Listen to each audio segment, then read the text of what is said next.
Aksyon! Balita Evening Edition. Magadulong sa inyo sang mga nagapanguna nga balita lokal, national, international, sports, kag entertainment. Aksyon! Aksyon! Balita Evening Edition. Kag karon ang inyo news team. Una sa balita, una sa aksyon. Mayong gabi syudad sa Bacolod, Western Visayas, kag bugos nga Pilipinas. Welcome na sa pagpangalagad sa aksyon Balita Evening Edition. Karon nga adlaw Webes, Mayo 26 tuig 2022. Ako ang inyong watag balita, Aksyon Dale Salazar. Para sa mga headlines, una kita sa mga balita lokal. Pagsaka sang COVID-19 cases sa probinsya, ginapausisa ni Governor Lacson. NOTF ginpanginwala nga hold up me o kon inside job ang pag-hold up sa ila liaison officer. Sa balita national, PBBM ginhingadlan ang dugang personalidad sa idalom sa iya administrasyon. Preparasyon sa COMELEC sa barangay kag SK elections mag-umpisa na sa Hunyo. Detalye sa mga balita lokal pagkatapos gid lamang sini.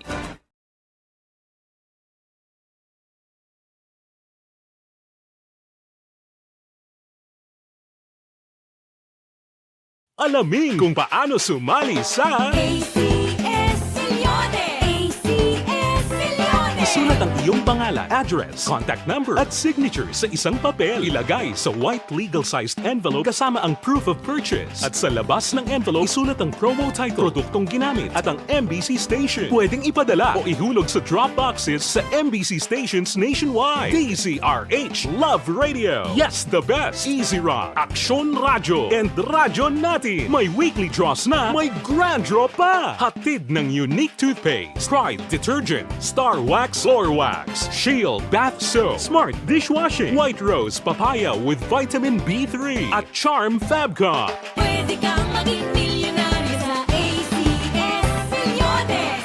Submission of entries is from February 28 to May 27, 2022. Grand draw is on June 18, 2022. Promo period is from February 28 to June 18, 2022. See posters for details. For DOH, FDA, CCH, UHSRR permit number 0087, series of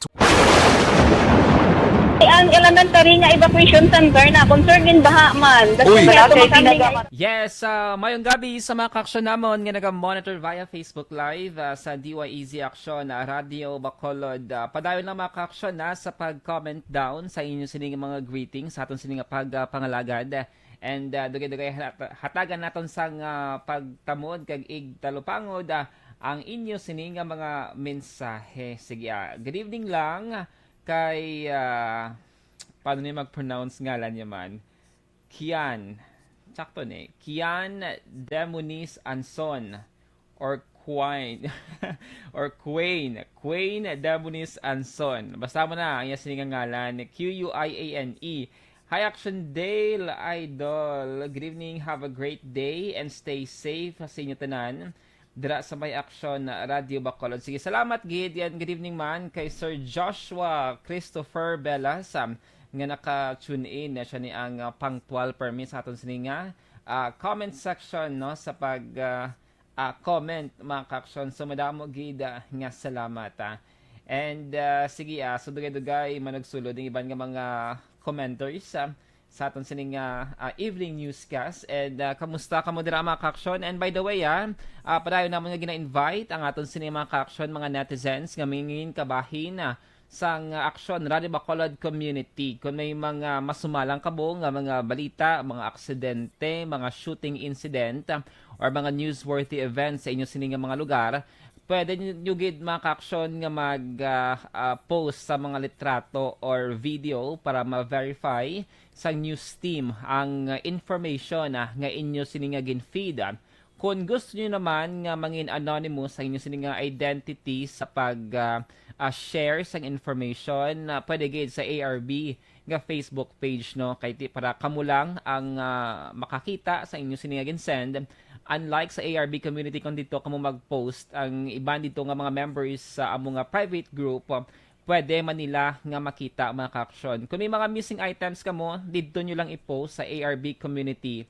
Kay everyday mo na siya gina-screen, kag gina-monitor ang mga naga-post nila sa aton sininga private group no para makashare ka mo sa mga information kag maka-feed sa mga information. Sige, salamat sa mga ka-action naton. We have 19 Facebook Live viewers. Comment down lang sa inyong mga greetings. Kung may mga birthday ka mo, inyong mga mensahe. Dugay-dugay, hatagay na naton sa igtalupangod. Una sa balita, una sa aksyon. Action Radio Philippines Standard Time las 6:09 kagkaron sa detalye na sang mga balita lokal. Ginmando ni Governor Bong Lacson kay Provincial Health Officer Dr. Arnel Tumimbang imbestigahan ang gulping nga pagsakas ang kaso sang COVID-19 sa Negros Occidental. Kini matapos ma-record sang Provincial Incident Management Team o kon PIMT ang 19 kabago nga kaso sa petsa nga Mayo 25 tuig 2022. Kini among pinakadamo nga bag-o nga COVID-19 cases subong nga bulan sang Mayo. Ginsuwestyon ni Lacson kay Tumimbang kung pwede liwati pa idalom sa testing ang 19 ka mga nag-positibo. Nagasalig ang gobernador nga ang gulpi nga pagsakas ang kaso ang wala sang kangtanan sa pandam sa mga health authorities nga pagsakas ang COVID cases sa duha ka semana matapos ang Mayo 9 nga pinili ay. Sa record sang PIMT Mayo 24 tuig 2022 isa lamang nagdugang sa bago nga kaso nga nagdala sa kabugusan nga 13 ka mga active cases. Apang sang Mayo 25 nagdangat sa 19 ang bago nga kaso nga nagresulta sa 31 ka mga active cases subong sa bugos nga Negros Occidental. I talked to Dr. Tumimbang. He will have it investigated. No? In fact, he wants to do a retest. I just await na lang kung ano ang outcome sa iya plan. Nabatian na si Governor Bong Lacson. Pagkakaso na ang pagpatuman sang curfew hours sa Negros Occidental umpisa sa bulan sang Hunyo subong at tuig. Suno kay Governor Bong Lacson, madamo sa mga negosyante ang nagpangabay sa gobyerno probinsyal nga kung pwede dulaon ang curfew hours bangon sa padayon nga pagnubos ang kaso sang COVID-19. Suno kay Lacson, paborman ang mga alkalde sa bugos nga probinsya sa among nga plano. Unang curfew hours sa Negros Occidental ang ginpatuman sumugod las 8 sang gabi tubtob las 4 sang kagahon. Apang sabtay nagalawig ang mga binulan ni Anggin panubuan umpisa alas 10 sang kagabi or kon gabi kag ang pinakaulihi among alas 12 sang tungang gabi tubtob las 4 sang kagahon.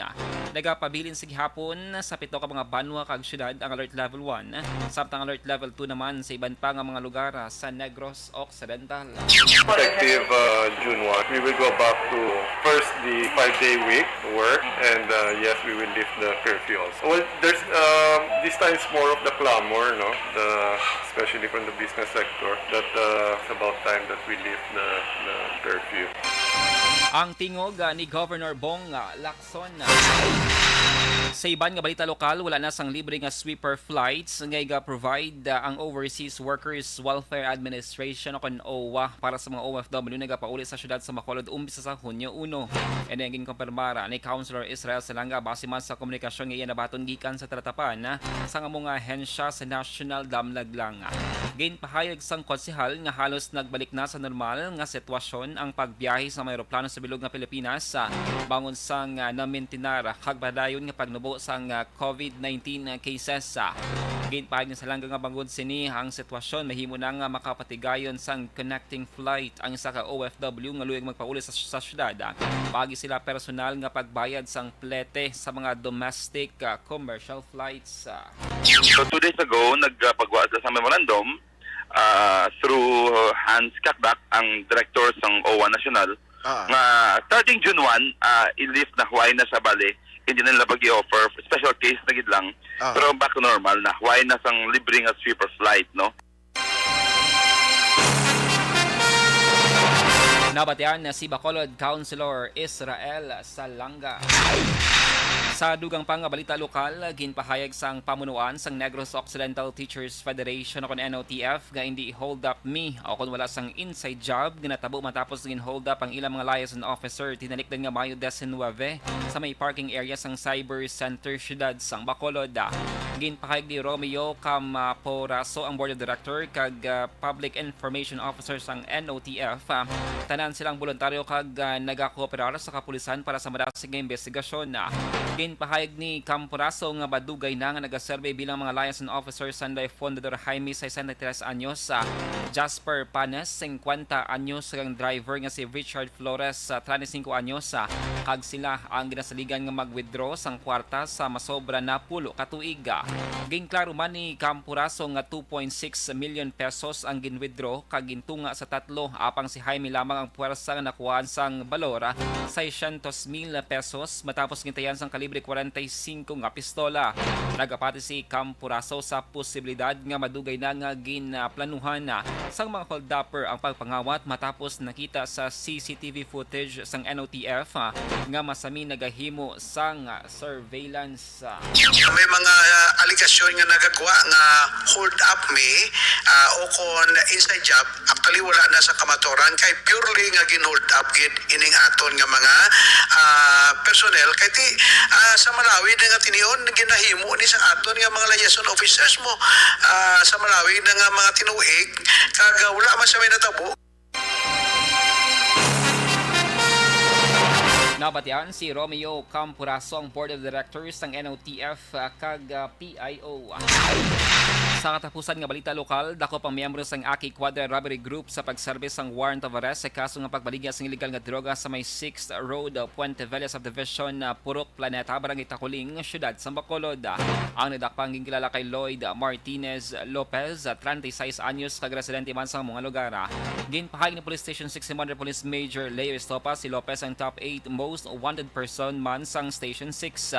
Si Lopez ang ginakop bangon sa warrant of arrest sa kaso nga paglapas sa laingan nagadumili sa pagupot kag pagbaligya sang illegal nga droga.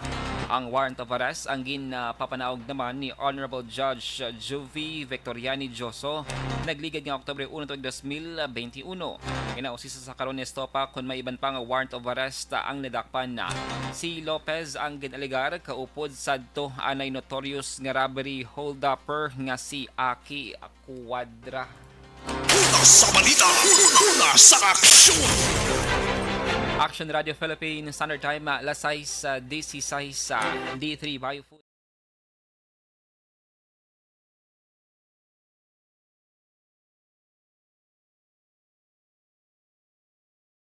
Alamin kung paano sumali sa ACS Milyones! ACS Milyones!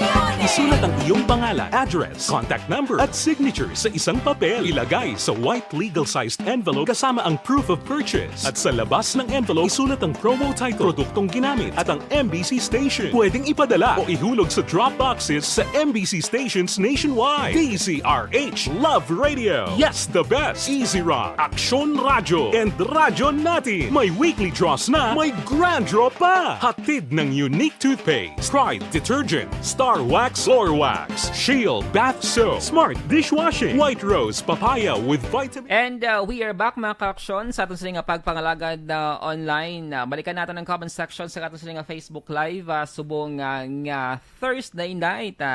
And check natin, may kita dito sa mga additional nga mga greetings. And good evening lang kay Sir Edwin Pineda. Sir Edwin, mayong gabi, how are you? And araman si James Pringgraces or Pringgraces. Good evening. And salamat man sa pag-tuning in si Catherine Camilla. Good evening. Kagaraman si Papa Bons. And mayong gabi man kay Madam Homa Lomena. Good evening.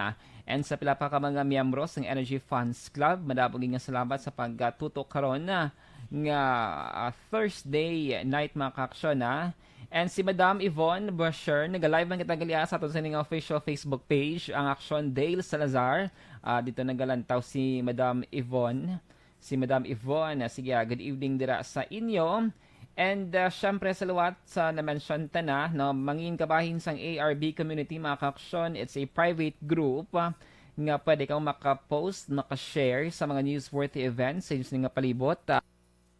Kag kung may makitaan ka mo dira or masumalang, malabyan nga mga aksidente, insidente o konkrimen pwede ninyo kamo maka-feed sa information para ma-verify sa atong siningan news team, no?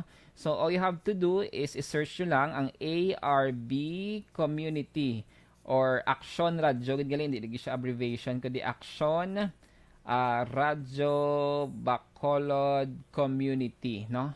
I-search nyo lang dira kag click nyo lang ang join and then dugay-dugay i-accept kung maka-action na sa aton sininga admin sa sininga private group.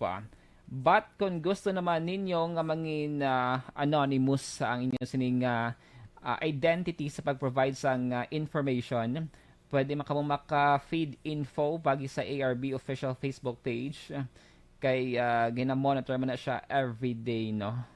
Kag kung may mga missing items mo, much better kung dito ka mo sa ARB community post para at least dasig makita, no, ang inyo siningagin hatag nga information. And good evening man kay Sir Diding Alohamiento. Mayong gabi Sir Dale. Salamat gid sa mga ka-action natin malangan nag-post ang greetings sa aton sining comment section sa Facebook Live.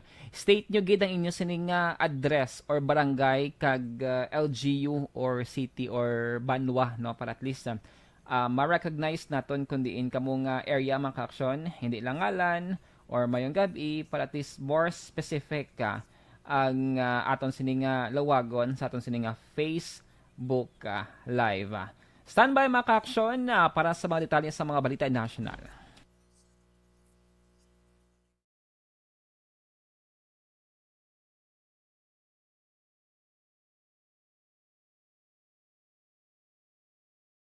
Alamin kung paano sumali sa ACS-Milyones! ACS-Milyones!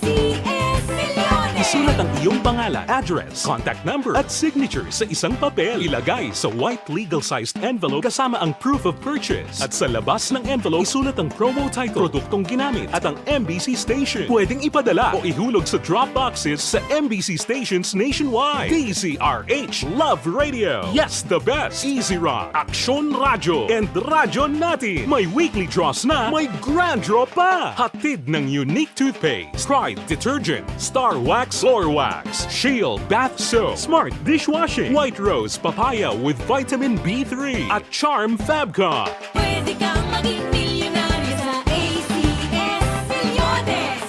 Submission of entries is from February 28 to May 27, 2022. Grand draw is on June 18, 2022. Promo period is from February 28 to June 18, 2022. See posters for details. For DOH, FDA, CCH, UHSRR permit number 0087, series of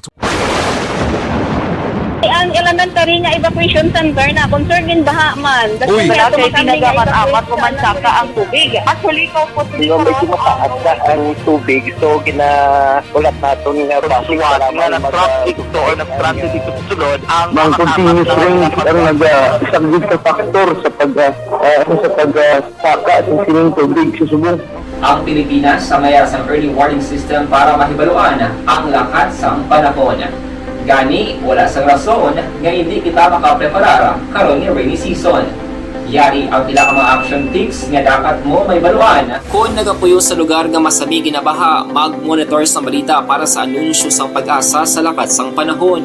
Isa sa pinakapos nga pamaagi para malikawan nga magsulod ang baha sa balay, among paggamit sang sandbag. Ang sandbag ang isa ka sako nga may unod nga balas nga pwede ibutang sa pertahan o kung ginaagyan sang tubig para temporaryo nga makontrol ang pagsulod sang tubig sa inyong nga balay. Antes naman ng rainy season, dapat nakapreparar ka na sang pagkaon, flashlight, pito, kandila, hygiene kit, power bank, transistor radio, importante nga mga dokumento kag iban pa nga kinahanglanon. Ini ang dapat isulod sa go bag nga dapat ibutang sa isa ka lugar nga mapos kuhaon sa tion nga kinahanglan nga mag-evacuate.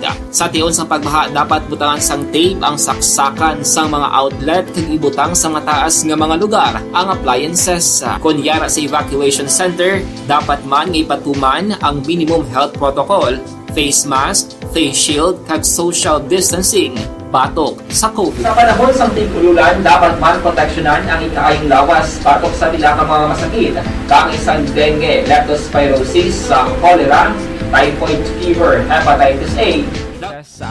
Kagkaroon sa detalye na sang mga nagapanguna nga balita nasyonal. Ginanunsyo ni President-elect Bongbong Marcos Jr. ang dugang nga mga personalidad nga mga kabahin sa iya administrasyon.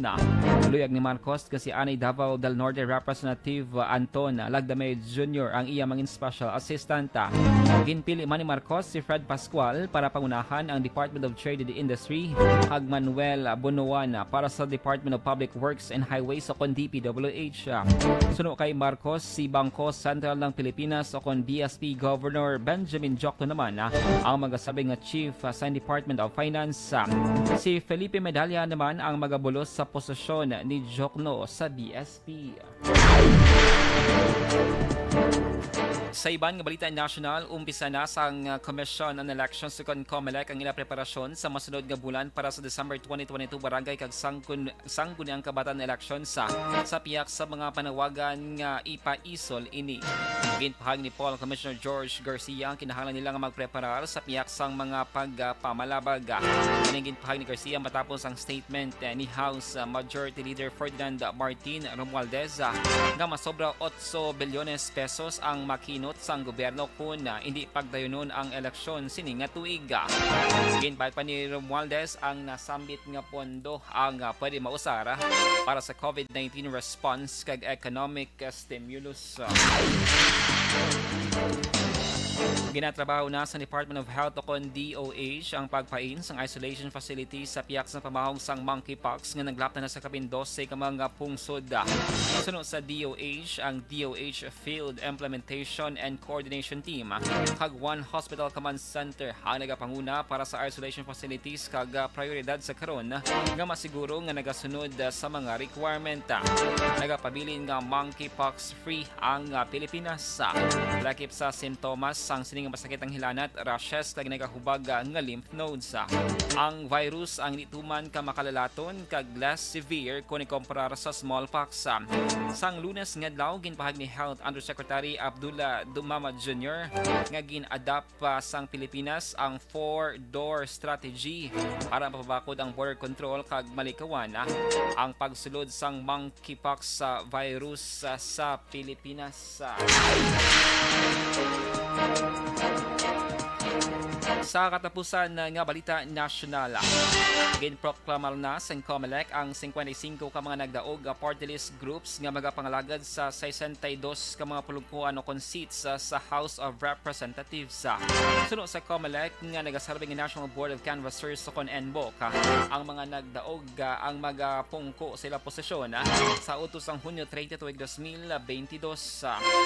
Nagpanguna ang Anti-Crime and Terrorism Community Involvement and Support o kon AXIS sa mga party list matapos nakakuha sang 3 ka mga pulungkuan o seats sa 19th Congress kasunod nga nakakuha sang masobra 2.1 million votes.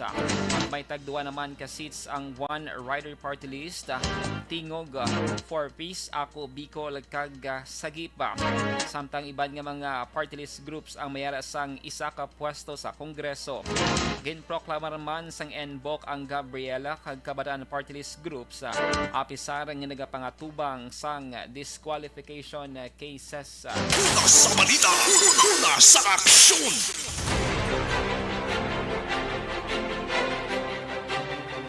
Action Radio Philippines Standard Time las 6:27.